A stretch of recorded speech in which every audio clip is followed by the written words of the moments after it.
amigos? Bienvenidos a esta nueva emisión de Sin Filtros, este viernes 26 de marzo, donde tendremos un programa de 3 segmentos muy interesantes. En la primera parte vamos a conversar con la abogada María Herrera sobre las declaraciones del congresista Darren Soto del estado de la Florida, donde este pide mayor control o mayor censura a Facebook para los medios latinos en el estado de la Florida y otros. Así que ella nos va a aclarar este punto. En la segunda parte vamos a conversar sobre Honduras, cuál es la expectativa que tienen los hondureños ante la condena del hermano menor del presidente de la República Hondureña, Juan Orlando Hernández, que tendrá lugar, como les hemos venido informando, aquí en Nueva York y que cubriremos para ustedes. Y en la tercera parte de este programa de hoy vamos a conversar con Tamara Suju, abogada y experta en derechos humanos. Ella nos va a explicar qué es lo que está haciendo y cómo ve el futuro del régimen de Nicolás Maduro. Antes de irnos con nuestros invitados, quiero pedirles que por favor se activen en el super chat. Recuerden que para nosotros es muy importante todos sus comentarios y opiniones. También quiero hacerles referencia a una información que publicó hoy nuestro colega Joshua Goodman de AP, en la que señala que el banco Credit Suisse, que es un banco muy importante en Europa, ha pronosticado que el PIB de Venezuela se expandirá en un 4%, lo que sería el primer crecimiento en la economía devastada por la crisis desde el 2013. La relajación de Maduro con los controles cambiarios ha reavivado la actividad económica, aunque sea un poco. El crecimiento en este año no es solo un rebote, así lo dice Joshua en su tweet que ustedes ven en pantallas en este momento.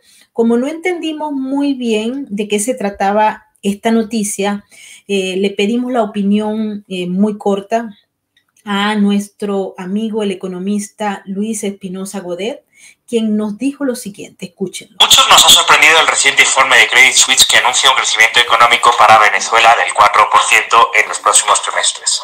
En primer lugar, creo que es importante realizar un cuestionamiento a este tipo de previsiones de crecimiento económico. Aunque son muy habituales entre economistas, la realidad es que la economía es una ciencia compleja, el futuro es imprevisible y realmente nadie sabe lo que va a ocurrir. Y, por desgracia, hemos comprobado en demasiadas ocasiones los estrepitosos fracasos de este tipo de previsiones, por mucho que sean bancos, agencias o economistas de mucho renombre, pero en demasiadas ocasiones han fallado estrepitosamente.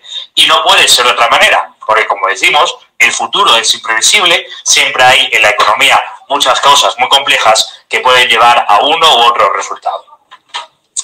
En el caso que nos ocupa el informe de Credit Suisse, sí da algunas claves que pueden tener interés para entender lo que está ocurriendo en la economía venezolana. En primer lugar, dice que puesto que el dólar es ya tan habitual, la depreciación del bolívar que se sigue produciendo cada vez tiene menos efecto en la economía venezolana, porque en el fondo cada vez hay menos bolívares utilizándose. Luego puede que el bolívar se está convirtiendo ya básicamente en una moneda irrelevante para la economía venezolana. Se ha destruido prácticamente, ya está prácticamente destruida.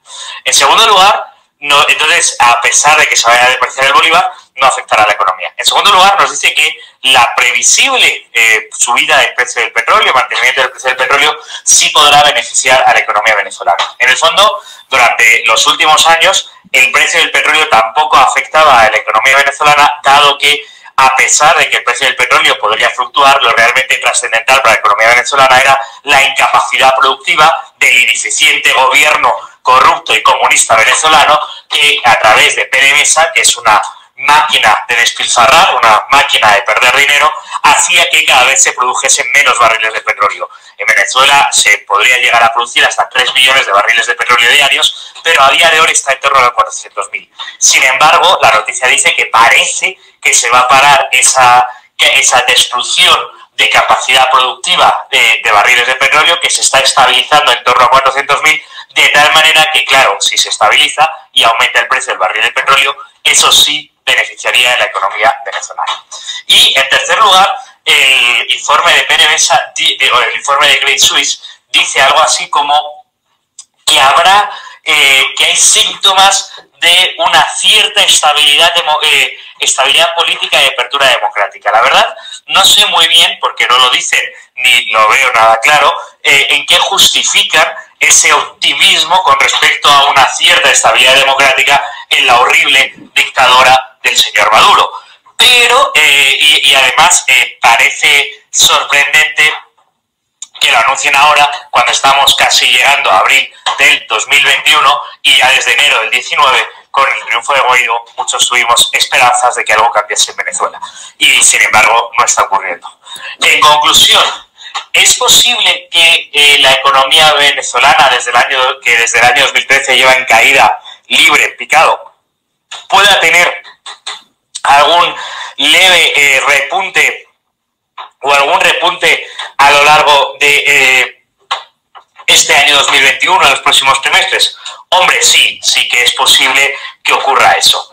Ahora, ¿quiere eso decir que hay una verdadera recuperación de la capacidad productiva o algo parecido en la economía venezolana? No, no quiere decirlo, ni muchísimo menos, y por desgracia creo que no puedo transmitir optimismo a nuestros radioescuchas, porque no creo que eso vaya a ocurrir. De todos modos, siempre es mejor que la economía crezca a que decrezca, pero teniendo en cuenta la dramática situación que viven los venezolanos, esta recuperación del 4%, por desgracia, no aliviará la situación de manera sustantiva, aunque lo puedan notar muchos de ellos. Más bien al contrario, la situación de pobreza se sigue haciendo crónica y un trimestre más en pobreza es más dolor y sufrimiento.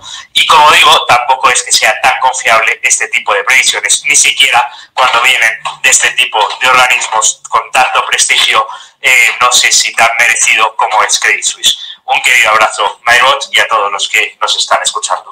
Bueno, ya ustedes escucharon la explicación del profesor Luis Espinosa sobre este anuncio que se ha hecho sobre el crecimiento de un 4% en la economía venezolana. Ya investigaremos más sobre eso, pero ahora vamos a empezar nuestro programa, el primer segmento, y le damos la bienvenida a María Herrera, abogada de inmigración. Ustedes la conocen muy bien. Muchísimas gracias por estar con nosotros en Sin Filtro, María. Gracias, Maybor. Buenas noches a todos. Sí, uno de los temas que quería tocar contigo es justamente las declaraciones del representante Darren Soto sobre los medios de comunicación hispanos. Él ha solicitado a Facebook como mayor censura y esto nos ha llamado muchísimo la atención. ¿Qué es exactamente lo que está buscando el representante Soto? Pues fíjate, Maybor, después de los resultados de las elecciones de noviembre de 2020, parece ser que muchísimos medios progresistas, sobre todo periódicos a nivel nacional, culpabilizaron a los medios hispanos, concretamente de Miami, de una supuesta campaña de desinformación. Y esto ha desencadenado en que el representante demócrata Darren Soto ha publicado inclusive en su red social, en Twitter, que ha estado hablando con Mark Zuckerberg y que Mark Zuckerberg se ha comprometido para que Facebook empiece a censurar y a controlar a los medios hispanos libres, concretamente en el estado de la Florida, por una supuesta desinformación. Y yo hice un tweet al respecto porque me pareció increíble, viniendo sobre todo de un abogado. Darren Soto es un abogado, además de congresista y ex senador. Es decir, Thomas Jefferson lo decía, no hay manera de limitar la libertad de prensa. Está en juego la libertad de nosotros como país, de los Estados Unidos. La prensa libre debe ser eso, libre. Primero fueron por los ciudadanos, Maybor, por todos aquellos que supuestamente incitaban a la violencia en las redes sociales. Los censuraron, les cerraron las cuentas, pero ahora vamos un paso más allá. Ahora vamos contra no solo la libertad de expresión, sino contra la libertad de prensa recogida y protegida por la primera enmienda de la Constitución de los Estados Unidos y, por supuesto, por la Constitución del Estado de Florida. ¿Qué están pensando? Yo no lo entiendo. Estaríamos hablando de que si realmente Facebook acuerda avanzar más en la censura, sin que haya ningún cambio desde el punto de vista jurídico, no se ha tocado más el tema de la reforma para la 230, no se ha hablado de un cambio profundo en nada y creo que esas propuestas, al menos cuando haya una mayoría demócrata en las dos cámaras, no vaya a tomar ningún tipo de seriedad como lo que estaba planteado antes de la transformación de las mayorías en ese Congreso. Entonces, si estamos hablando de que no hay cambio jurídico, Facebook está asomándose ya prácticamente como el tutor de la libertad de expresión en los Estados Unidos y también pareciera que en el mundo, ¿no? Efectivamente, y gracias a Dios, como tú decías, Maybor, que aquí en Florida tenemos una mayoría, tanto en el Congreso como en el Senado, republicana, conservadora. El gobernador Ron DeSantis ha sido uno de los mayores defensores de las libertades fundamentales. Entonces, es importantísimo, en primer lugar, que pidamos explicaciones a Darren Soto. En segundo lugar, que este tipo de noticias se viralicen y que todos seamos conscientes de lo que se avecina, pues son muy pocos los medios hispanos libres y conservadores, por no decir ninguno ahora mismo, que tengan capacidad de influir a nivel nacional en los Estados Unidos, en la comunidad hispanoamericana. Por supuesto, no contamos con Univisión, no contamos con Telemundo. Entonces, ¿por qué se centran en acabar con los medios hispanos libres? Estamos hablando ¿de qué? De Radio Mambí, de América TV, de Mega TV. O sea, es increíble que con los pocos medios hispanos conservadores que tengamos, ellos dicen y ellos defiendan que hay que censurarlos y hay que controlarlos porque han influido. La realidad es la siguiente. La realidad es que Florida se mantuvo como un estado conservador, que Florida además votó por Donald Trump, por su reelección, y que en el 2020-22, pues el gobernador Ron DeSantis se juega su reelección. Es fundamental que las personas conozcan este tipo de noticias y sobre todo que empecemos a llamar a todos esos congresistas y senadores conservadores, pero también a los demócratas. Hay que llamar a la oficina de Darren Soto y pedirle explicaciones. ¿En qué momento nosotros vamos a aceptar que esto está pasando en los Estados Unidos, que se nos están violando nuestros derechos fundamentales, nuestros derechos constitucionales? ¿Y cómo vamos a permitir que Miami, la ciudad del exilio cubano por excelencia y ahora de los venezolanos, nicaragüenses y muchísimos hispanoamericanos, vengan a arrebatarnos nuestras libertades fundamentales y ataquen a los periodistas conservadores? Eso es inaceptable. Y quiero aprovechar la oportunidad también, María, para preguntarte sobre la rueda de prensa que dio el presidente Joe Biden y también sobre la designación de la vicepresidenta Kamala Harris para atender la crisis de la frontera, que dicho sea de paso, no se considera crisis en los términos que la palabra crisis significa. Hemos visto cómo inclusive hasta ha causado burla el hecho de mencionar la palabra crisis a lo que está ocurriendo en estos momentos en la frontera sur. La rueda de prensa de Joe Biden estuvo preparadísima. Es el primer presidente que ha tardado tanto tiempo en dar una rueda de prensa. Se centró en el tema inmigratorio, señal que sí estamos viviendo una crisis migratoria, pero ya iría un paso más. Es una crisis inmigratoria y humanitaria. DHS, el Departamento de Seguridad Nacional, tiene en su custodia a fecha, digamos, hasta la semana pasada, más de 15.000 niños indocumentados. El secretario de DHS Mallorca hizo unas declaraciones lamentables, jamás antes escuchadas, diciendo que no se preocupen los padres, no se preocupen los familiares, que pueden mandar a sus hijos indocumentados a Estados Unidos solo y que los van a aceptar y que los van a cuidar. Por lo tanto, está incitando a que las mafias de tráfico humano y digamos, el crimen organizado controle la frontera y trafique con menores de todo el mundo, porque esto han intentado pintarlo, y esto yo hablaba ayer en France 24, como una crisis inmigratoria que radica o que es fundamentalmente por la crisis que se vive en Centroamérica, pero eso no es cierto. Tú sabrás muy bien, Maybor, y esto hemos venido hablando en varios programas, que por a esa frontera llegan miles, cientos de miles de cubanos, de venezolanos e inmigrantes de más de 150 nacionalidades. La crisis está ahí y que Joe Biden nomine y designe a Kamala Harris para atajar la crisis inmigratoria y humanitaria da pavor porque esta misma persona, esta ex fiscal del estado de California, dijo que ICE, las fuerzas encargadas de dar el cumplimiento a las leyes de inmigración, eran el equivalente al Ku Klux Klan.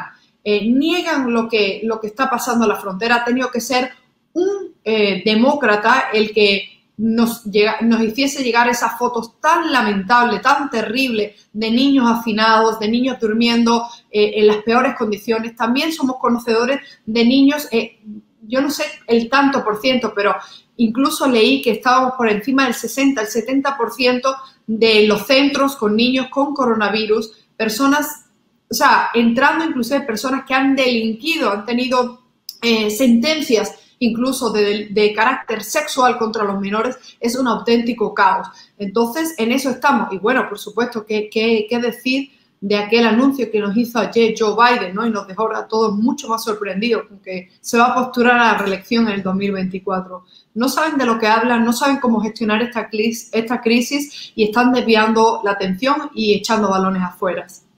¿No será ese anuncio que hizo Joe Biden de que se va a postular para el 2024 un mecanismo de manipular la opinión pública y de tapar los problemas que uno ve desde afuera, ¿no? Hay un problema de organización. Kamala Harris ha tomado funciones de gobierno que anteriormente los vicepresidentes no cumplían, como por ejemplo hablar con los jefes de Estado en nombre directo del gobierno de los Estados Unidos, y otras cosas que hacen suponer, y muchos especulan, no hay una evidencia clara obviamente, pero hay una especulación de que Kamala Harris cumple un rol muy fuerte en la actual administración. De hecho, se conoció que hay un memorándum en el cual hoy en día se habla solamente de la administración Biden-Harris en lugar de la administración Biden, tal cual ha ocurrido a lo largo de todos los gobiernos, incluyendo el de Obama, incluyendo el de Bill Clinton, el de George Bush y el del expresidente Trump. Pues claro que sí. Además es preocupante las declaraciones de Joe Biden, y cuando inclusive ha llamado a Kamala Harris la presidente Harris. Por otra parte, hemos escuchado unas carcajadas de la vicepresidente, o habría que llamarle ya presidente Harris, cuando le preguntaron si iba a ir a la frontera. Y dijo que hoy no, y se rió. Lo que estamos viviendo es grave. Como tú decías, Maybor, es Kamala Harris la que está hablando con los jefes de Estado y los presidentes de otros países. Es Kamala Harris a la que, digamos, la prensa se está dirigiendo y está investigando para averiguar o adivinar qué va a pasar, cuál va a ser el paso siguiente. Y de eso tiene muchísima culpa Joe Biden, porque no ha dado una rueda de prensa, le han cortado, ha permitido que le corten la conexión de la televisión, de la Casa Blanca, cuando se abría el turno de preguntas y respuestas. Es una persona que en micrófono abierto no sabe ni dónde está, lo reconoce, está completamente perdido. Hemos visto la semana pasada esas imágenes tan, digamos, tristes, ¿no? Cuando se caía 3 veces subiendo el Air Force One. Entonces, puede ser una técnica de que ellos están tratando todo este tema de la frontera para no centrarse en lo que estamos, digamos, pasando a nivel internacional, que es que Joe Biden en su primera entrevista ha llamado a Putin un asesino, que la primera cumbre o la primera reunión con una delegación china en Alaska, en Anchorage, fue un auténtico desastre, y que ya, bueno, pues han tomado acciones militares en otros países, ¿no?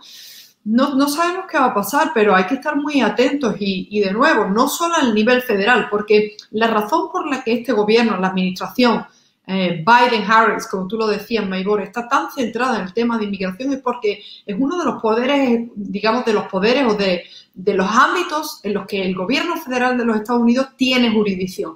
Pero sobre la vida de los ciudadanos, sobre la vida de tu familia, sobre la vida de los votantes, tienen competencia en los estados, los alcaldes de condado, los alcaldes de la ciudad, los senadores y congresistas como Darren Soto. Por eso tenemos que meter la presión ahí, porque si bien estamos digamos, una situación muy peligrosa con esas leyes federales que quieren pasar a nivel de control electoral o de leyes electorales, a nivel estatal nos pueden arrebatar todas nuestras libertades. Por eso hay que contactar con los gobernadores, con los congresistas, los senadores, los alcaldes. No podemos permitir que esto ocurra aquí en los Estados Unidos. Así es, estamos de acuerdo contigo, María. Muchísimas gracias por estar con nosotros en Sin Filtros una vez más. Gracias a vosotros. Bueno, y ahora desde los Estados Unidos nos vamos a Honduras para nuestro segundo segmento, donde una colega nos va a explicar cuál es la expectativa que hay por parte del pueblo hondureño ante la sentencia del hermano menor del presidente de la República Hondureña, Juan Orlando Hernández. Como le hemos venido contando, Tony Hernández fue hallado culpable por delitos de narcotráfico acá, en la Corte del Distrito Sur de Nueva York, y va a ser sentenciado el próximo 30 de marzo, es decir, el próximo martes. Nosotros les traeremos información para ustedes, pero para hablar sobre este tema quiero darle la bienvenida a mi amiga y colega Xiomara Orellana. Mil gracias por estar con nosotros en Sin Filtros. Gracias a ti, May, por esta invitación, y pues aquí los hondureños muy expectantes de lo que pueda ocurrir la próxima semana en Nueva York. Preguntábamos, el gobierno pues ya ha dado unas versiones sobre lo que ha sido el caso de Tony Hernández. Hemos visto cómo su hermano mayor, Juan Orlando Hernández, ha descalificado todo el proceso y ha señalado que buena parte de los basamentos que tiene la fiscalía para acusar a su hermano, pues carecen de veracidad de acuerdo a su criterio. Le pregunto cómo lo están informando los medios de comunicación allá y particularmente la población, qué es lo que se interpreta, se entiende, si es que están informados sobre este acontecimiento. Bueno, sí, lo último ha sido esa especie de conferencia de prensa que se hizo pues hace 2 días, ¿no?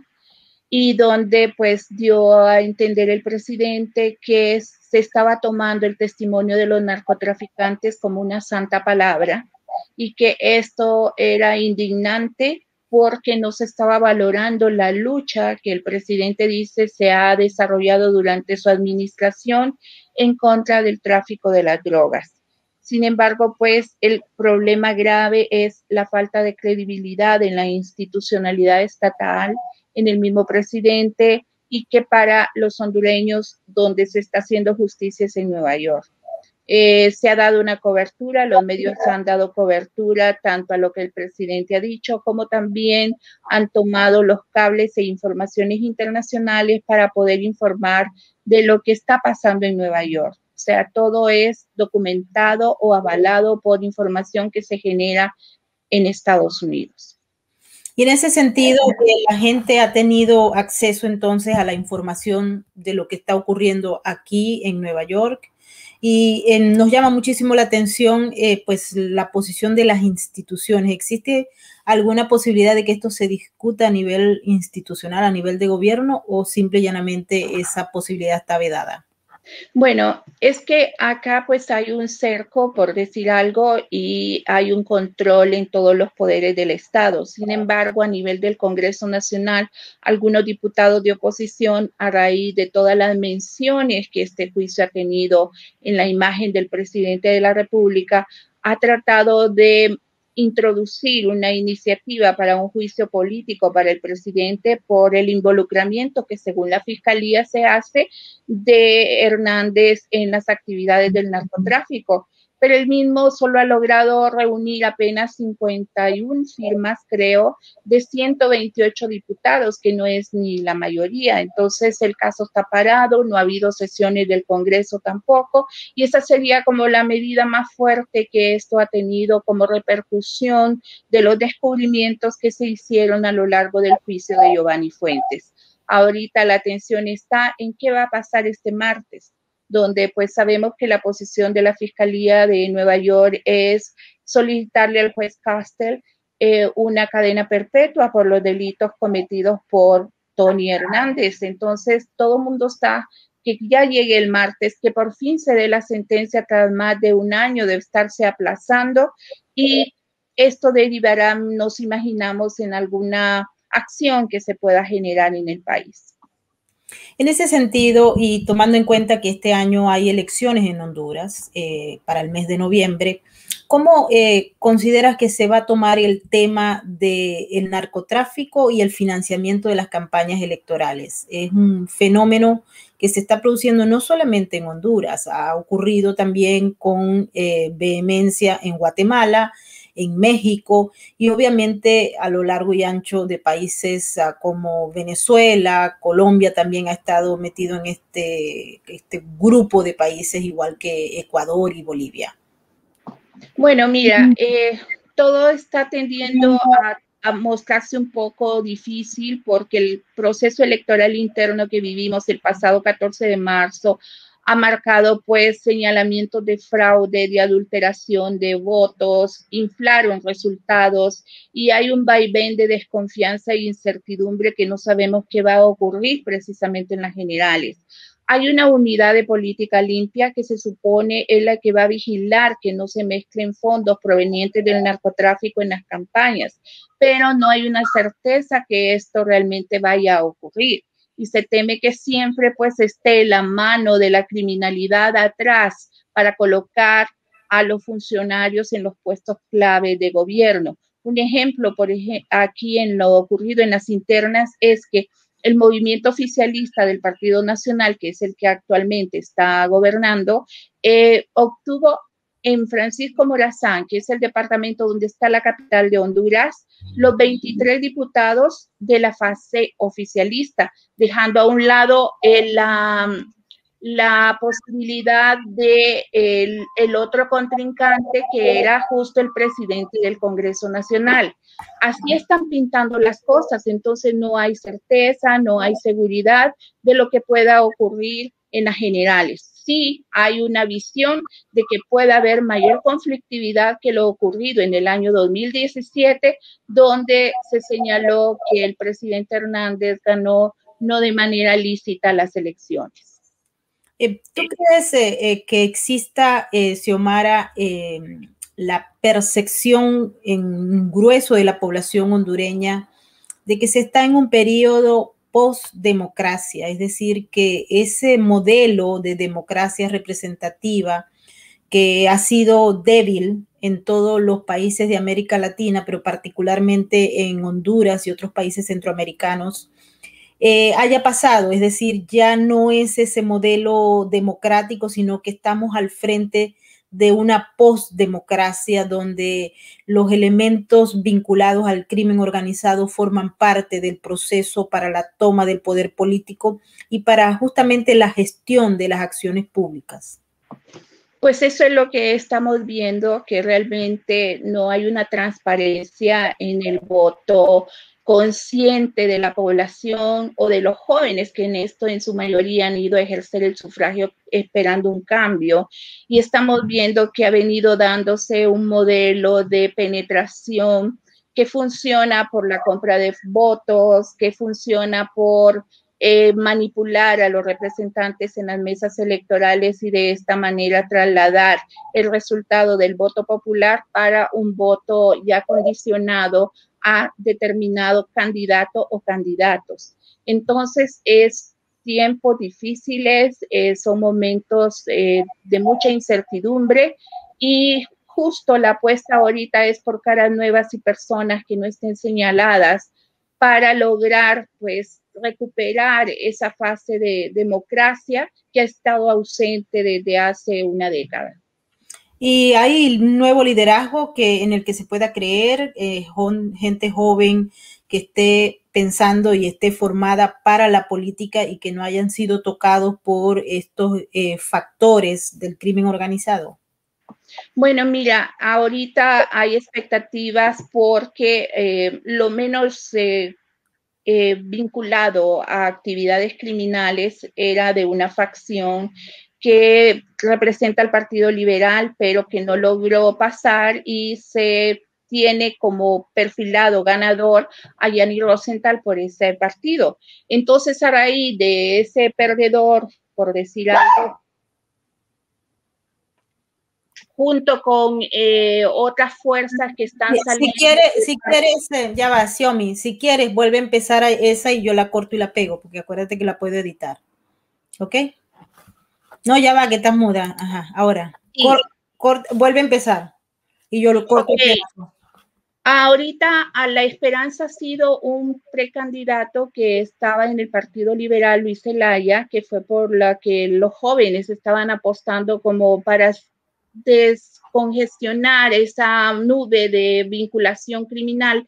Sin embargo, no ganó, sino que Gianni Rosenthal es el que representa a ese partido. Y en vista de esto se está formando una alianza con personas que se ven que representan como una esperanza porque no han estado vinculadas en procesos criminales, narcoactividad u otros, y es la apuesta que está llevando, pero no sabemos hasta qué punto los van a dejar prosperar en esa alianza y es la expectativa que todo el mundo tiene en este momento.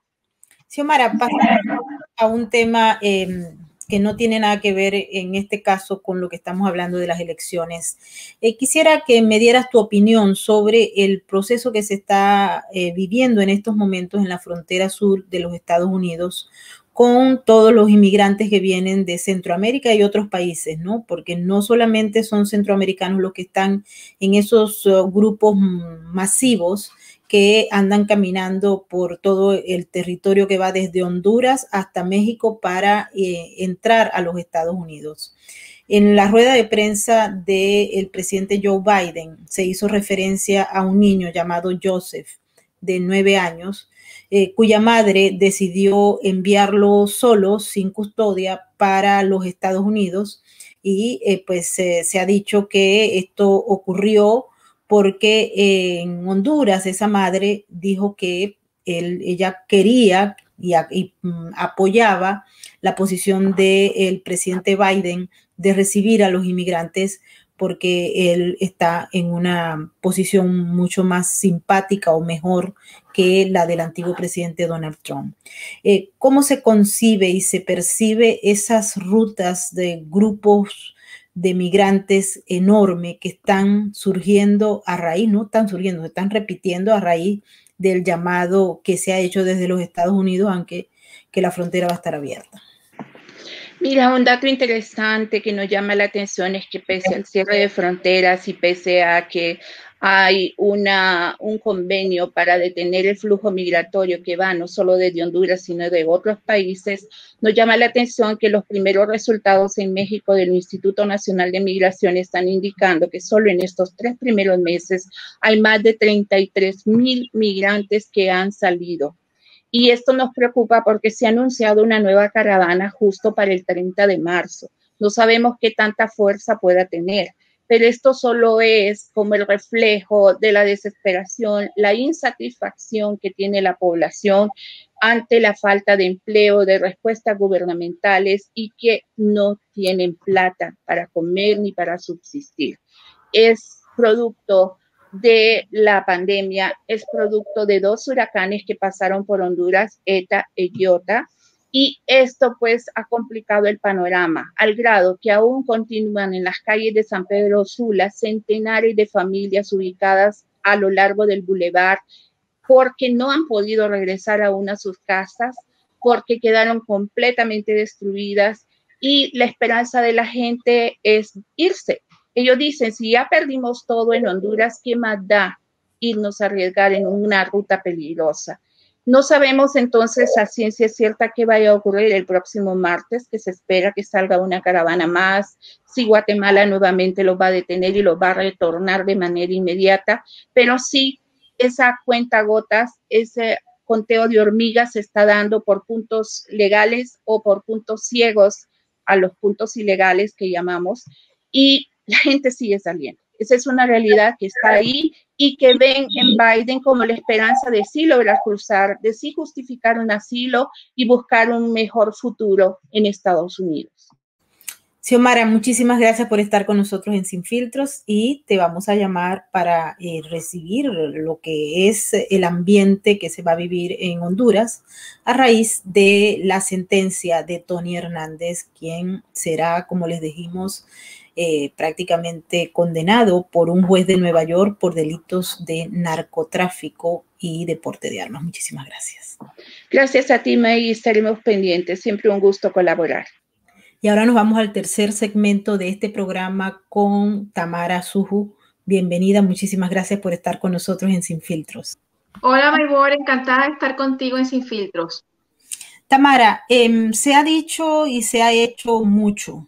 Se ha denunciado ante la Corte Internacional, la OEA, la ONU, todos los organismos se han pronunciado y se ha señalado que el régimen de Nicolás Maduro es violador de los derechos humanos.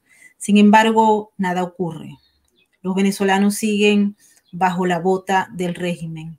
¿Crees tú que en los próximos meses y debido a que hay cambios en el proceso geopolítico, puede haber una transformación y puede llevarse a la justicia a todos aquellos que han violado los derechos humanos en Venezuela? Bueno, mira, algo importante, ¿no? El tema que tiene que ver con la justicia, sobre todo la justicia internacional, no tiene nada que ver con la política, ¿no? Ni con esos cambios geopolíticos que tú hablas. Internamente quizás sí, porque un cambio en Venezuela de sistema traería la justicia por sí sola, ¿no? Lo que debería ser, pues, que es la justicia venezolana independiente, imparcial, con jueces probos y fiscales, ¿no? En el tema de los cambios geopolíticos, Maybor, a mí más bien me preocupan esos cambios que se están haciendo, ¿no? Sobre todo, fíjate lo que está ocurriendo en Bolivia, que es terrible, ¿no? El tema de la persecución y represión que están ejecutando contra un gobierno que fue legítimamente por ¿cómo que se dice? Por la sucesión presidencial que está en la ley boliviana. Y bueno, lo están transformando en una narrativa de golpe de Estado que no es tal para perseguir a todo el mundo. Fíjate, en ese sentido, Argentina con Alberto Fernández ha anunciado que se sale del Grupo de Lima y que además van a entrar en conversaciones y negociaciones con el régimen venezolano. México, que es otro país que pues es tan tibio con el tema de la dictadura venezolana que más bien pues no se cuenta con ellos y siempre están criticando, por ejemplo, a quienes sí trabajan para ver qué se puede hacer por la dictadura venezolana, como el secretario general de la OEA, por ejemplo, ¿no? Entonces tienes el próximo mes elecciones en Ecuador, tienes elecciones en Perú, tienes elecciones en Chile, tienes elecciones en Honduras, ¿no?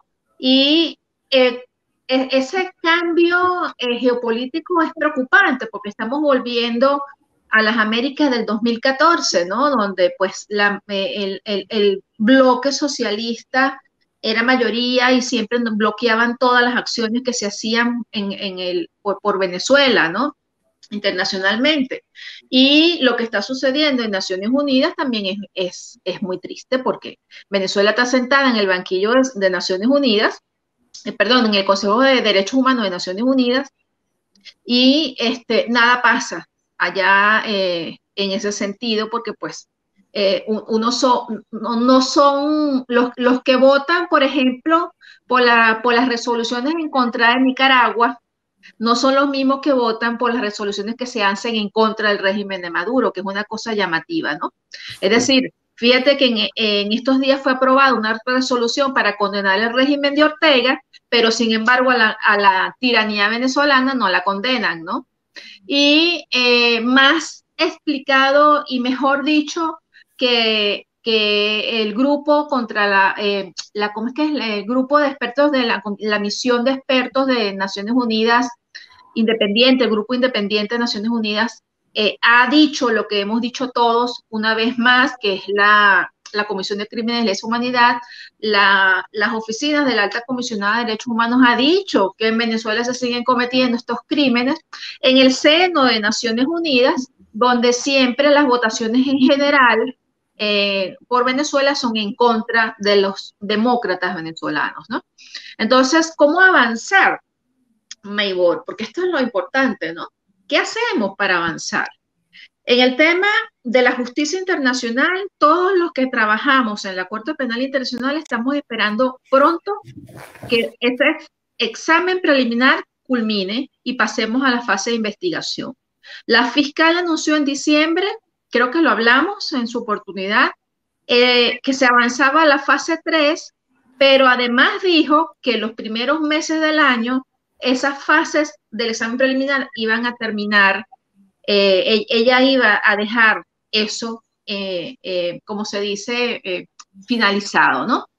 Todos sabemos, porque yo estoy segura, Maybor, que por los crímenes por el cual avanzamos a la fase 3, que son las detenciones arbitrarias, la tortura, la violencia sexual y la persecución contra grupos minoritarios, siguen ocurriendo y esos crímenes se siguen probando y sí vamos a avanzar. Pero esto no quiere decir, Maybor, que esto vaya a sacar a Maduro del poder. A pesar de que la Corte puede, desde el primer día en que se abre la investigación, pedir órdenes de aprehensión internacional, aún si las personas están en funciones, es decir, mandatarios y otras personas que estén en funciones, Maduro puede simplemente no salir del país, ¿no? Porque allá está trincherado. Y entonces, aunque haya una orden de aprehensión, habrá que esperar a que salga o se mueva para ir por él, ¿no? Y así los demás funcionarios sobre los cuales pudiera haber órdenes de aprehensión internacional. Yo creo que esto del tema de la justicia los tiene preocupados. Y los tiene muy preocupados porque ellos saben que están hasta el cuello en la comisión de estos crímenes, los altos responsables del régimen de Maduro. Y eso significa que para que cada vez se les va acercando más el espacio en el cual se van a poder mover, porque ese día va a llegar, Maybor. Pero aparte de eso, es tan importante seguirlos acorralando económicamente, que es donde más le duele, Maybor. En los bolsillos es donde más le pega a ellos ese acoso. Es decir, testaferros. Faltan muchos todavía, no es solamente Alex Saad, es un error pensar que Alex Saad es el único testaferro de la familia Maduro Flores, porque también hay testaferros de Padrino, de Hernández Dala, de Diosdado, de los hermanos Rodríguez, y a ellos hay que acorralarlos también, hay que ir por esos testaferros, hay que ir por esos financistas, hay que ir por aquellos que hacen negocios con la tiranía y el lavado del oro en el mundo, Maybor, porque es el negocio del lavado de droga, del narcotráfico, y es el negocio del lavado del oro lo que mantiene a la tiranía. Y nadie o pocos se ocupan de esa rama, de ver dónde están los que trafican con el oro, los que se lo llevan, lo venden y llevan el dinero en efectivo a Venezuela. ¿Quiénes son los que compran el oro? ¿Dónde están esas redes de joyerías que compran el oro venezolano, el oro de sangre venezolano? ¿Quiénes trafican con eso, no? Porque yo tengo información, Maybor, que hasta vuelos comerciales que van a México y que van a Bolivia, llevan oro venezolano encima. Es decir, pagan pasajes a personas para que lleven encima oro y lo revendan. Y te estoy hablando en este sentido de oficiales de la Fuerza Armada que tienen un negocio con el oro, ¿no? Mira lo que está pasando en este momento con estos ataques de la FARC, esto que está pasando en Apure. ¿Tú crees que es que la gloriosa Fuerza Armada está combatiendo a la FARC? No, la FARC está dividida en dos grupos. El grupo que está en Miraflores sentado con Maduro y el otro grupo que es el rebelde, que es rebelde, pero que ambos son grupos asesinos, ¿no? De la FARC. ¿Y qué sucede? Están peleando por el poder y están peleando por el control del oro, Maybor, porque las FARC están metidas en las minas de oro del sur de Venezuela y se están peleando por el control del oro. Y no es que nuestra gloriosa Fuerza Armada ha decidido combatirlas, porque conviven con ellas, porque estos famosos Santrich, y no me acuerdo cómo se llama el otro, están tomando cafecito con Maduro desde hace años. Entonces, si tú me preguntas qué hacer, hay que acorralarlos a todos. Hay testaferros que se están descubriendo en este momento, nombres que están saliendo a la luz pública. personas que guardan el dinero de la desgracia de los venezolanos. Hay que pedir más sanciones económicas contra ellos. Hay que pedir sanciones económicas contra los que trafican con el oro venezolano. Barcos, aviones, países. Eso es lo que hay que hacer. Y no permitir que se oxigenen. Porque mientras más se oxigenan, más se atrincheran en las sillas, Maybor. Así es, pero a nosotros nos preocupa, Tamara, el hecho de que Estados Unidos, por ejemplo, que ha tenido una política constante de sanciones en contra del régimen de Maduro, de sus funcionarios, de las empresas básicas que sirvieron como mecanismo para lavar dinero y para transportar droga. Y lo que está pasando en estos momentos, ¿qué es lo que está planteado? Se habla, por ejemplo, de volver a la estrategia diplomática con un elemento que anteriormente se había contemplado, pero que una vez analizado y evaluado el comportamiento de los socios suprarregionales del régimen de Maduro, se llegó inicialmente a una conclusión de que eso sería una tarea muy difícil de concluir. Es decir, el planteamiento está en el hecho de acercarse y de pedir la intervención de esos socios suprarregionales del régimen. Estamos hablando de Rusia, estamos hablando de China, de Irán, de Turquía, etcétera. Pero en estos momentos, la política exterior de los Estados Unidos con enemigos como Rusia y China, por ejemplo, han prácticamente al momento, estamos hablando de esta semana, eliminado una posibilidad de que esa propuesta pueda tener un tipo de viabilidad. El presidente Joe Biden ha tenido un fuerte encontronazo con el presidente ruso Vladimir Putin, lo llamó asesino, le anunció que iban muchísimas sanciones en su contra y prácticamente que lo iba a penalizar.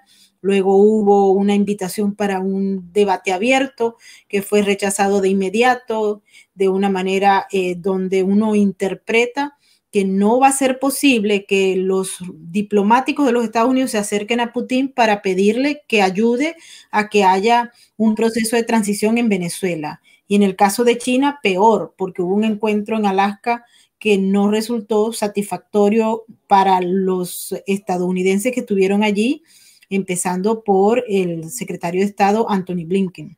Es decir, que en estos momentos Estados Unidos no sería la tecla perfecta para tocar a los socios como China o Rusia. En el caso de Irán es un poco más complejo aún. Entonces, lo que está planteado pareciera que no tiene una efectividad inmediata y para colmo, han solicitado que se levante algunas de las sanciones que se impusieron y son los mismos demócratas los que están pidiéndolo. Entonces, es preocupante porque nosotros sabemos que si se le da un espacio para una supuesta negociación al régimen de Nicolás Maduro, lo único que va a resultar de todo eso es que ellos van a ganar más tiempo para seguir atornillados en el poder.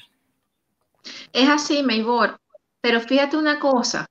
Yo nunca pensaría que los rusos, los iraníes, los chinos y los cubanos, quizás los chinos, no, para mí, pues, pudieran de alguna manera acceder, pero lo que son los rusos, los iraníes y los cubanos no tienen por qué hacerlo. Ellos están cómodos en Venezuela, ellos tienen todo el poder de acceso a nuestro aparato de inteligencia, a la Fuerza Armada Nacional, a los equipos aprestos operacionales de la Fuerza Armada Nacional, a las minas de oro, a todo lo que es el sistema económico. Es decir, están haciendo lo que quieren con Venezuela. Los rusos tienen militares, tienen aparatos, aviones van y aviones vienen y están llevando helicópteros, tanques, armas, ¿no? Porque acuérdate que ahora la presta operacional de nuestra Fuerza Armada es toda rusa.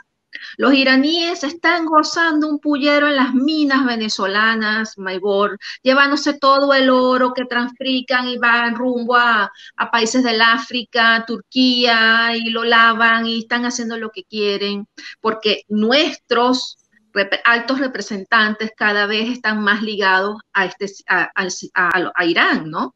Y los cubanos, ¿qué se le puede ofrecer al régimen de Cuba para que suelte la teta venezolana? Es decir, están divinos. Están disfrutando de la tiranía como ellos siempre han estado en Cuba. Tienen el poder, mandan, tienen toda la parte de distribución de funciones dentro de la Fuerza Armada dirigida por ellos. Están en Venezuela, es decir, yo no entiendo cómo se puede pensar que Cuba, Rusia e Irán son parte de la solución para salir de la tiranía venezolana, cuando son el problema, cuando son parte del verdadero problema. Y además un problema muy peligroso para la región, porque somos la cabeza de entrada a Sudamérica y tenemos un punto en el espacio muy importante. Y no nos hemos dado cuenta que de Venezuela para abajo y para Centroamérica es muy fácil meterse con armas, con personas, con soldados, etcétera. Es decir, tú y yo lo sabemos. Yo sé que tú sabes lo peligroso que es todo esto para la región. Vienen unas elecciones futuras en Colombia el año que viene. Ya Bolivia y Maduro son hermanos de nuevo con un Evo Morales que quiere, porque yo soy de la que insisto que Evo Morales quiere sacar al presidente. Porque no le interesa, el presidente está muy enfermo, tiene cáncer, ¿no? Bueno, es que sobre eso también hay un trabajo bien importante que vienen haciendo los grupos que se oponen y que denuncian que ciertamente hubo fraude y que nunca hubo un golpe de Estado, y ellos plantean que hay una estrategia para que el señor Luis Arce permanezca en un periodo determinado de tiempo para luego retomar el poder Evo Morales, y creo que ahí es que está la línea para lograr la reconquista del poder. Correcto. Entonces, fíjate, Maybor, yo no conozco como tú cómo está pensándose la estrategia en Estados Unidos con respecto a Venezuela, ¿no? Yo lo que sí me he dado cuenta es que, bueno, que de alguna manera ellos estaban planificando una unión, inclusive con la Unión Europea, para trazar una estrategia en conjunto, ¿no? Con el tema venezolano, pero los venezolanos sabemos que no se negocia con la tiranía. La tiranía tiene desde el año 2014 negociando, una mesa tras otra. Países, en donde quieras, en República Dominicana, en donde tú quieras, monta donde tú quieras, con los noruegos, con los europeos, con quien sea. ¿Qué ha pasado al día de hoy desde el año 2014? Que están más ricos, que son más poderosos, que están mejor armados y que siguen canjeando a los pobres presos políticos venezolanos cada vez que se les mete entre ceja y ceja una nueva negociación. Sueltan a unos porque supuestamente hay presión para que lo sueltan, pero van y agarran a otros para tenerlos frescos para negociar. Entonces, no se negocia con una dictadura criminal, porque es que no somos cualquier dictadura, es que somos una narcotiranía. Y a los narcos no les gusta negociar, porque el Chapo no negocia, porque el otro que mataron, que no me acuerdo el nombre, que lo acribillaron, tampoco negoció. Y estos, además de narcos, además de tener el negocio del narco, y los narcos están cuidando su negocio en Venezuela, porque es que los narcos no quieren que Nicolás Maduro entregue el poder, porque es muy sabroso tener a Venezuela como la tienen. Entonces están los nuevos, las mafias rusas, los iraníes y el negocio que es la riqueza de las minas venezolanas. Hay que ver lo que tienen nuestras minas, Maybor. No es solamente oro, es diamantes, es minería. Es decir, le abrimos la puerta a las mafias del mundo. ¿Tú crees que esas mafias quieren entregar a Venezuela? ¿Tú crees que ellas son la solución para salir de Maduro?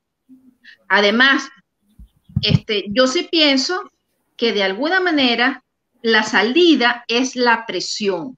Y la salida no es jugar con la narcotiranía. Y la salida no es decir, como están diciendo algunos europeos, que la mejor salida son unas regionales donde, eso lo acaba de decir Borrell hoy, no sé si lo viste, donde la oposición y el gobierno y el régimen, pueden encontrarse. por Dios del cielo, Dios mío, ¿no?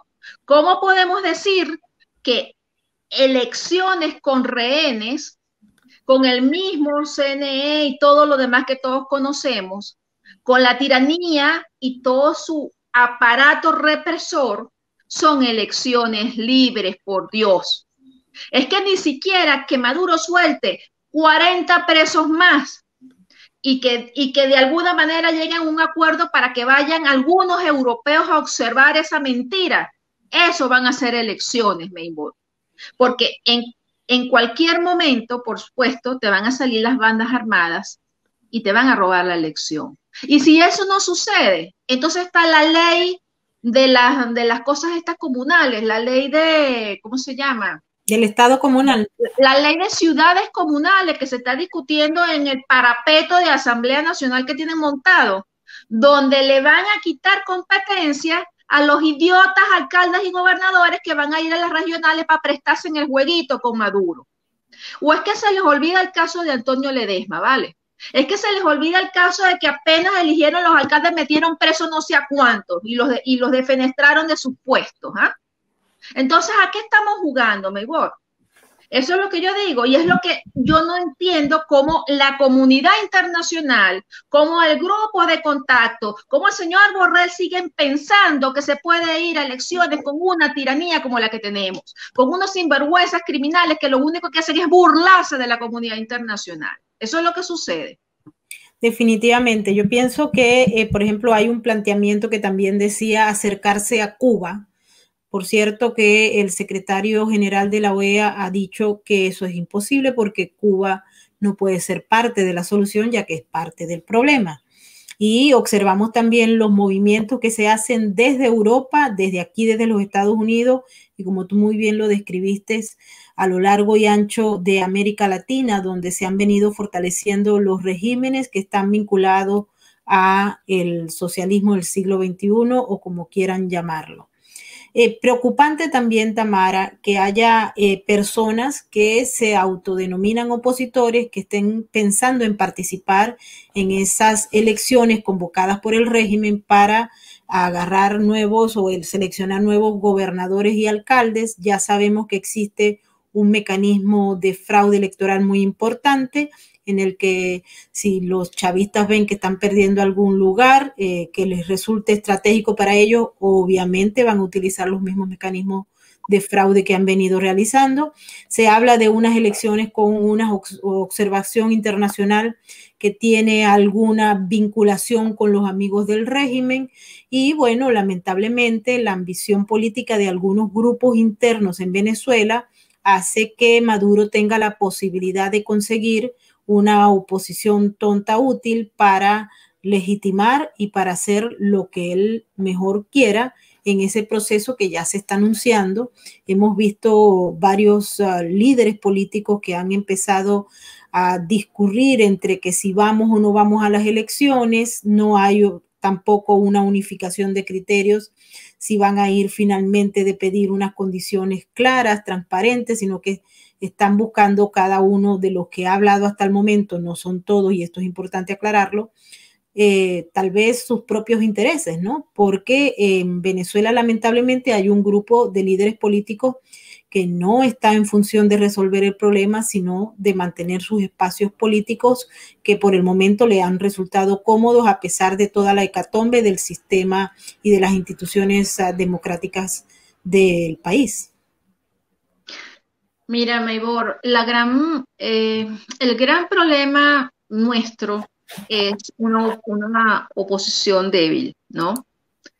Y una oposición débil en el sentido de que cada día está más fracturada y Maduro va a seguir jugando a fracturarla aún más, ¿no?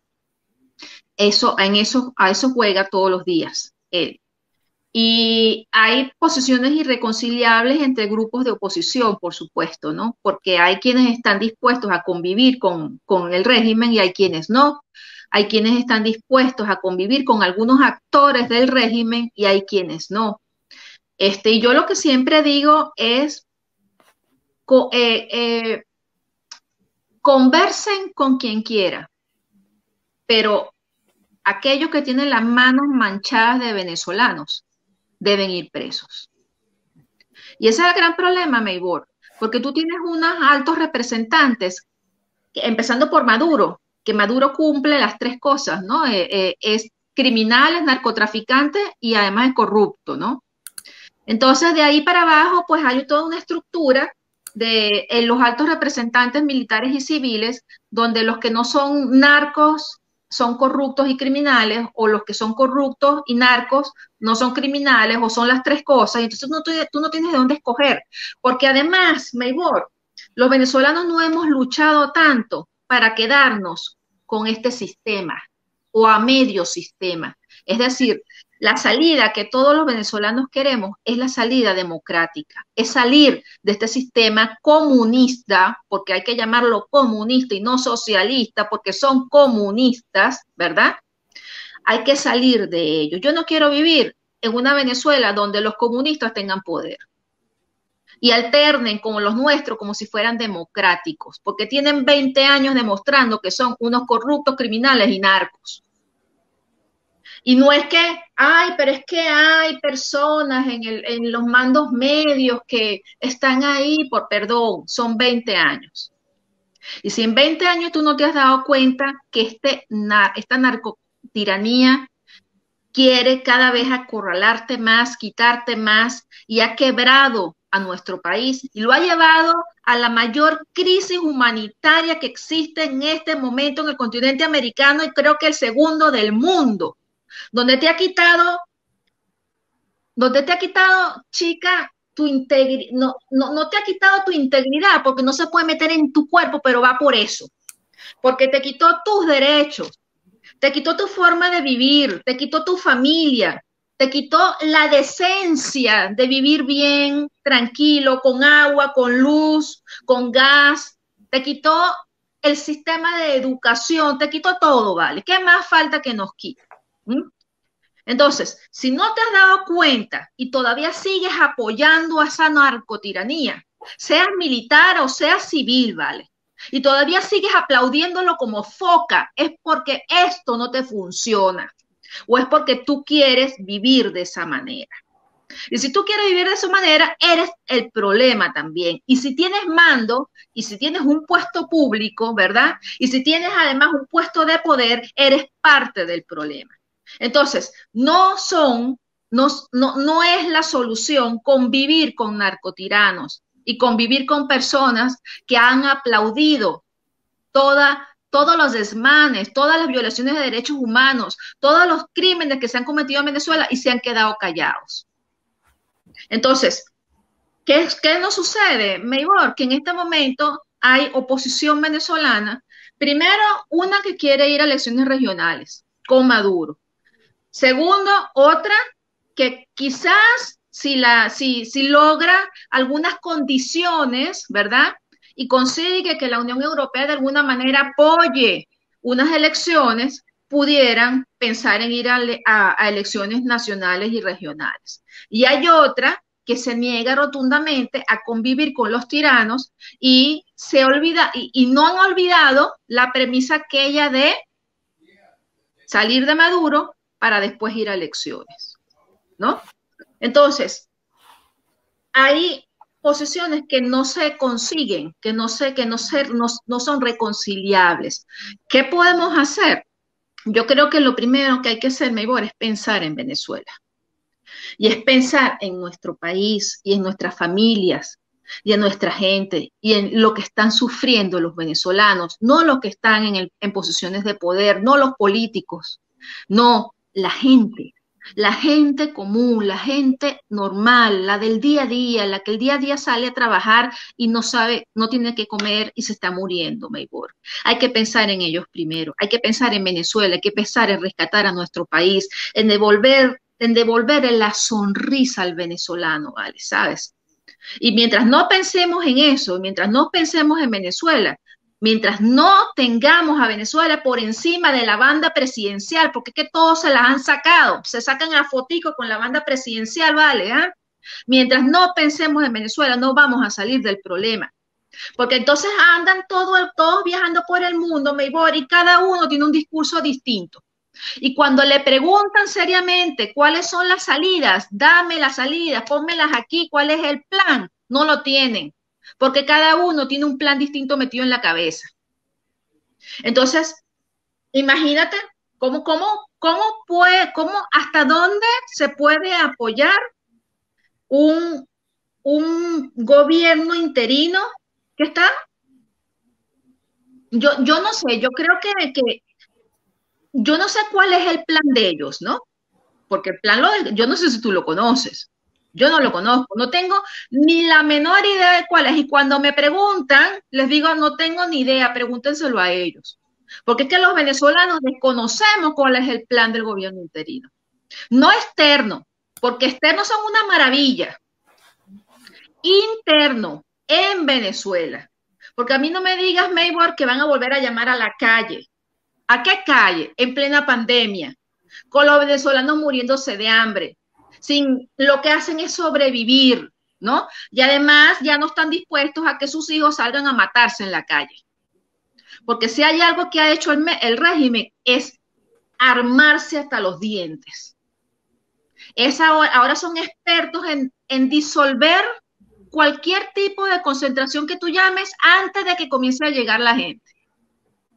Porque eso nos lo demostraron el año pasado en los hechos que ocurrieron en Yaracuy, no sé si los recuerdas. Es que no hay forma de concentrarse con ellos, ¿no?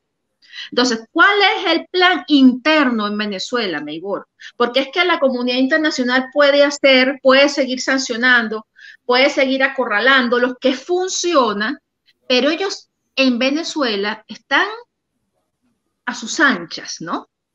Y es muy difícil pedirle al venezolano que ponga el pecho de nuevo en la calle, que lo ponga. Es decir, si yo estuviera en Venezuela, yo no permitiría que mis hijos salieran a ninguna calle, a ninguna manifestación. Y mucho menos con una pandemia que nos va a acompañar hasta finales de año o quién sabe por cuánto tiempo, porque no sabe. Mira cómo está Venezuela en este momento con COVID. Ahora que está saliendo la verdad de cómo está el COVID en Venezuela. Entonces, yo lo que creo, Maybor, es que están llegando los momentos de tomar decisiones serias, ¿no? Y tomar decisiones serias al punto de que tú le digas al mundo, miren, no podemos hacer más nada. O sea, o ustedes nos ayudan definitivamente, materialmente, realmente, y no con comunicados y con resoluciones, porque ya no lo sabemos de memoria, Maybor. Fíjate lo que es, por ejemplo, los pasos para la aplicación del R2P, ¿no? Mucha gente cree que el R2P tiene un solo paso, y no es así.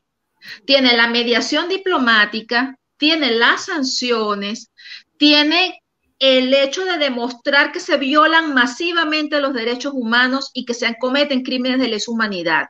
Nosotros hemos cumplido todo eso, todo. Es decir, en Venezuela están dadas las condiciones para realmente exigir ayuda internacional humanitaria, ¿vale? ¿Y qué nos pasa? Que nos da miedo decirlo en el mundo, que nos da miedo, no sé por qué, o estamos esperando que los países sigan ayudando, mandando dinero, cantidades, dólares, donaciones. Mira, cuando a mí me preguntan, Maybor, ¿qué hacer con Venezuela y cómo ayudar? Yo les digo, no manden dinero, no den dinero, manden insumos. Ustedes saben qué pueden hacer por Venezuela, mandarle insumo a los médicos que se están muriendo porque no tienen material para protegerse. Mándenle insumo, manden medicinas para el COVID, manden máquinas de oxígeno, pero no sigan entregando dinero, manden comida, es decir, distribuyan cosas materiales, porque los venezolanos no sienten que les llega esa ayuda, ¿vale? No lo sienten, y eso es lo que andan gritando en la calle. Eso, cuando yo hablo con Venezuela, Maybor, todo el mundo me dice, aquí no vemos nada, doctora, porque aquí no nos llega nada. Entonces, ¿qué se le puede pedir a la comunidad internacional? Que se ponga esos pantalones, ¿vale? Que ya está fuerte de estar tapando las cosas con resoluciones y apoyos, y se las agradecemos mucho, pero con eso no se saca una narcotiranía. porque no es una dictadura cualquiera, ¿vale? Porque es un grupo de delincuentes mafiosos internacionales y nacionales que se han unido para apoderarse de un país rico y no lo van a soltar. Esa es mi opinión, Maybor. Estaríamos hablando, porque hay mucha gente que, pues tú has tocado un tema importante y es el liderazgo, en quién creer. Porque hay mucha gente que dice, no tenemos contraparte interna, porque pues cada quien tiene una agenda diferente que no incluye la resolución del problema. Entonces, ¿qué hacer? ¿En qué se ha fallado? Y quisiera que le mandaras también un mensaje a toda esta gente que nos está viendo, que está en Venezuela y que es presa de ese régimen criminal. Mira, primero, ¿qué ha fallado? El hacerle entender a todos los que nos han apoyado nacional e internacionalmente que Venezuela con Venezuela no puede, con tiranías no pueden haber negociaciones. Ellos se burlan de las negociaciones. Mientras estás pensando en negociar de nuevo con Maduro, Maduro está haciendo así, mira, ¿ves? Sobándose las manos. Él y toda su estructura, todos los narcos, todos los que viven del oro, todos nacionales e internacionales, empresas nacionales e internacionales, personas que viven a Venezuela y viven fuera de Venezuela. Todos se están sobando las manos porque van a tener más tiempo para seguir robando. Y mientras no tengamos una oposición sólida, clara en el mensaje y que le mande mensaje a Venezuela, sobre todo, Maybor, mensajes creíbles, porque ¿sabes qué pasa? Que los venezolanos ya no creen en esos mensajes. Los escuchan y es más, a veces ni los escuchan, porque han perdido la esperanza que les dieron o que salió, por ejemplo, en el año 2019. Esa esperanza que había, la han perdido porque han pasado años y no ha pasado nada. Y cada día están más pobres y cada día se mueren más y cada día salen más por las trochas a pesar de que están cerradas las fronteras. Entonces, mi mensaje para los venezolanos es que exijan, Maybor, ellos, los que están allá, tienen cómo exigirle a esta dirigencia política que de una vez por todas tomen una decisión, tomen un camino y una estrategia y que todos remen para el mismo lugar, Maybor. Es decir, tú me preguntas, yo no en este momento, pues no te puedo decir cuál tiene la mayor claridad o el mejor discurso. Yo pienso, por ejemplo, en el caso de María Corina siempre ha sido muy derecha en siempre sus denuncias y es la misma línea y no la ha perdido y siempre es el mismo, es la misma opinión de quién es el régimen y cómo desnudarlo, ¿no? Y hasta ahora, pues, es de esas posiciones que yo te digo que no son conciliables, ¿no? Porque entonces los otros pueden ceder o no ceder ante espacios, ¿no? Ante requerimientos para desesperadamente buscar salidas, porque esa es otra cosa, ¿no? Que hay desespero en Venezuela para buscar salidas, ¿no? Y ese desespero te puede llevar a unas elecciones sin condiciones para ratificar al régimen en el poder. Porque es que si tú vuelves a ir a elecciones sin condiciones, Maybor, y estos sinvergüenzas criminales vuelven a ganar, porque es que van a ganar, porque es que ellos no van a ir a elecciones para perder. Entonces, mundialmente van a volver a ser ratificados. Y ese sería el gran error de la oposición venezolana. Entonces, unidad en estrategias, en el discurso interno y externo, y el llamado urgente y desesperado a la comunidad internacional para que ayude a Venezuela. Ese es para mí el mensaje a los líderes políticos. No hay otra salida, Maybor. No podemos solos. No podemos solos y la comunidad internacional tiene que entenderlo.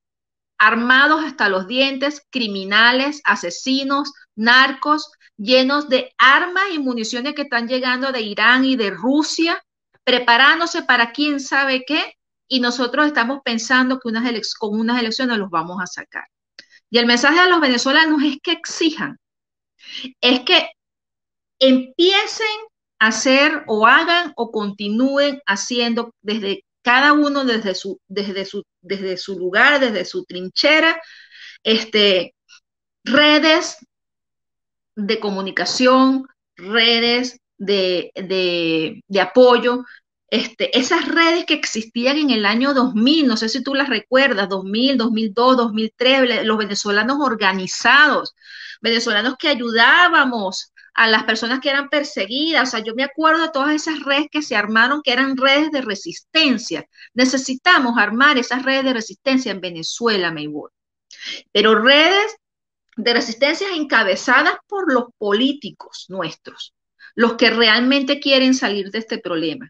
Y tener un mismo camino y una misma acción. ¿Y cuál es esa acción? Denunciar lo que está sucediendo en Venezuela y alzar la voz a la comunidad internacional para que deje de ser tibia, para que deje de ser cómoda, porque hay muchos países de la comunidad internacional que creen que donando ya se alivian de ese problemón que es Venezuela. Es decir, cónchale, ¿qué hacemos con Venezuela? Vamos a mandarle 80 millones de dólares. ¿Y? O sea, ¿eso ayudó a salir de la tiranía? No. Y no ayudó a los venezolanos que están adentro tampoco, porque no lo ven, porque no ven esa ayuda. Por supuesto que agradecemos la ayuda a los venezolanos en el exterior que están saliendo con lo que tienen puesto. Eso sí lo ayudamos. Pero esos venezolanos no hubieran salido y y quizás no salgan 2 millones más de venezolanos, que es lo que estima las Naciones Unidas que van a salir antes de que finalice este año, si nos ayudan a salir de la tiranía. La solución no es seguir viendo cómo vamos a mantener a todos los venezolanos que siguen saliendo del país. La solución es sacar a la tiranía para que los venezolanos no se sigan yendo del país. Esa es la solución. Muchísimas gracias por haber estado con nosotros en Sin Filtros. Gracias, Maybor. Gracias a ti por haberme dejado hablar. Esa es la intención de este programa. Así es que muchísimas gracias y queremos también agradecerle a todos aquellos que nos han acompañado en nuestro super chat. Recuerden que para nosotros es muy importante todos sus comentarios y opiniones. Y si les gusta nuestro trabajo, les pedimos que nos regalen un like. Nos vemos en la próxima emisión. Muchísimas gracias a todos.